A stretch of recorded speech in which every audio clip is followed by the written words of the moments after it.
আমি একটা পলিটিক্যাল লোক, আমাকে তো দল করতেই হবে, যেহেতু তৃণমূল শুধু বাবরি মসজিদ করার জন্য আমাকে সাসপেন্ড করে দিয়েছে, আপনারা সবাই জানেন। কাজেই আমি আগামী 22 তারিখে আমার নতুন দল ওপেন হচ্ছে এবং সেই দল ওপেন হওয়ার পর আমি খুব শীঘ্রই দলের রাজ্য সম্মেলন করব এই মুর্শিদাবাদে। কোন দলে যোগ দিচ্ছে?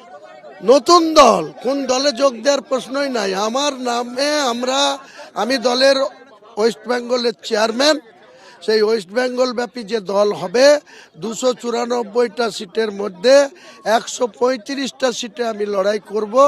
বাকি আমার সঙ্গে মিমের আসাদুল্লাহ ওয়াইসি সাহেবের সঙ্গে আমার জোট করব, গঠবন্ধন করব। আমি তার সঙ্গে কথা বলেছি, তিনি আমার সঙ্গে হায়দ্রাবাদে আমাকে আহ্বান করেছে। আমি সময় পেলেই হায়দ্রাবাদে যাব।